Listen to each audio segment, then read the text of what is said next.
Halo teman-teman semua, berjumpa lagi bersama kami, siswa-siswi kelas 7G SMP Katolik Santo Jibril Kalabay. Di sini kami akan menjelaskan sebuah tema yang berjudul Jalan Salib. Nah, teman-teman semua, pernahkah kalian mengikuti Jalan Salib? Apa itu Jalan Salib? Nah, Jalan Salib merupakan devosi dalam gereja Katolik yang merenungkan perjalanan Yesus Kristus dari saat ia jatuh hukuman mati hingga dimakamkan. Devosi ini biasanya dilakukan pada kapan saja, terutama pada masa Prapaskah pada hari Jumat untuk mengingat pengorbanan Yesus demi keselamatan manusia. Nah, selanjutnya saya akan menjelaskan tujuan Jalan Salib. Tujuan Jalan Salib dibagi menjadi 4 bagian. Yang pertama, mengenang penderitaan dan pengorbanan Yesus Kristus demi keselamatan manusia. Yang kedua, menghayati kasih dan ketaatan Yesus kepada Bapa. Yang ketiga, menyadari pentingnya pertobatan dan mengubah diri untuk hidup lebih baik. Dan yang keempat, menguatkan iman umat dalam menghadapi penderitaan dan cobaan hidup. Nah, sekarang saya akan menjelaskan tentang sejarah Jalan Salib.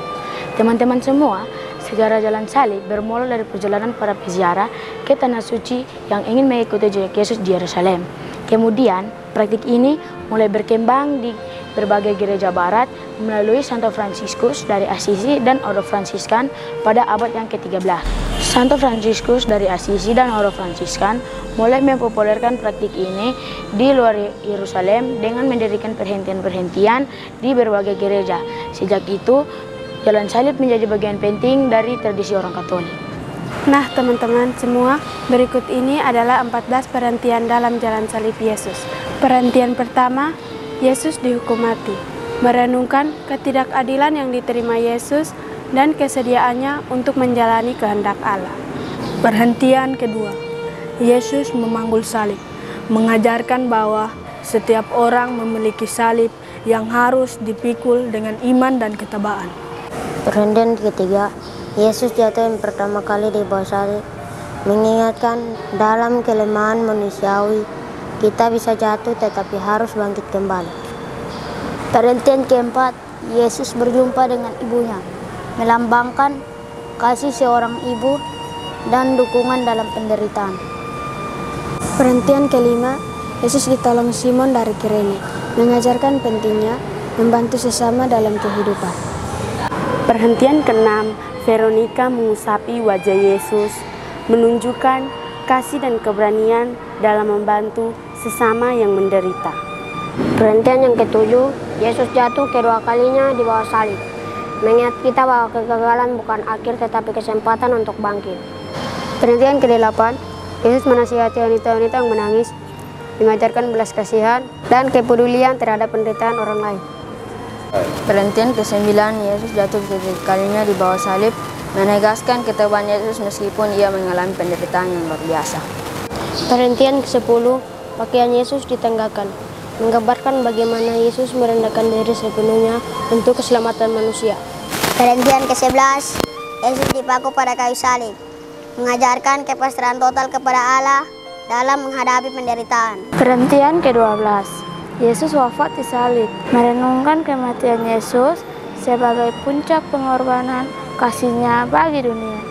Perhentian ke-13, Yesus diturunkan dari salib, mengajarkan bahwa cinta dan belas kasih Yesus selalu menyertai umat-Nya. Perhentian yang ke-14, Yesus dimakamkan, mengajak umat untuk percaya bahwa kematian bukan akhir, tetapi awal dari kehidupan baru dalam kebangkitan. Nah, teman-teman semua, berikut ini adalah cara melaksanakan Jalan Salib. Dibagi menjadi 3 bagian, yakni yang pertama, dilakukan secara pribadi atau bersama umat di gereja. Yang kedua, berjalan dari satu perhentian ke perhentian yang lain, merenungkan kisah sengsara Yesus. Yang ketiga, di setiap perhentian, biasanya terdapat doa, bacaan kitab suci, renungan, dan juga refleksi. Berikut ini adalah sikap tubuh dalam melaksanakan Jalan Salib. Yang pertama, berdiri. Sikap berdiri melambangkan kesiapan, hormat dan kebangkitan, biasanya lakukan saat doa pembuka, saat berpindah dari perhentian ke perhentian berikutnya, serta pada doa penutup. Yang kedua, berjalan. Berjalan judulnya, Yesus berjalan di Kalvari dan partisipasi para umat untuk mengikuti Jalan Salib. Dan sikap tubuh yang ketiga adalah berlutut. Dalam momen ini, umat mengucapkan kalimat, "Kami menyembah di kewe Tuhan dan bersujud kepadamu, sebab dengan salib sucimu engkau telah menebus dunia." Hal ini melambangkan sikap tobat, penghormatan, dan kerendahan hati di hadapan pengorbanan Yesus. Yang keempat, sikap tundukkan kepala. Dilakukan saat doa singkat di setiap perhentian untuk menunjukkan rasa hormat dan perenungan mendalam atas penderitaan Yesus. Dan sikap tubuh yang kelima, membuat tanda salib. Dilakukan di awal dan di akhir perhentian sebagai tanda iman dan rasa hormat kepada Tuhan. Nah, sekarang saya akan menjelaskan makna jalan salib.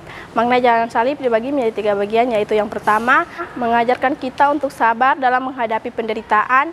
Yang kedua, menumbuhkan rasa cinta kasih kepada Yesus yang rela berkorban untuk kita. Yang ketiga, mengajak kita semua untuk bertobat dan mengikuti jalan teladan Kristus. Nah, teman-teman, bagian terakhir, saya akan menyimpulkan sedikit tentang materi ini. Jalan salib adalah devosi yang sangat bermakna dalam kehidupan iman umat Katolik. Dengan merenungi penderitaan Yesus, kita diajarkan untuk semakin dekat dengannya, belajar dari keteladanannya, dan menguatkan iman dalam menjalani kehidupan sehari-hari. Semoga melalui jalan salib, kita semakin memaknai makna kasih Allah dan semakin berkomitmen untuk hidup dalam iman yang teguh.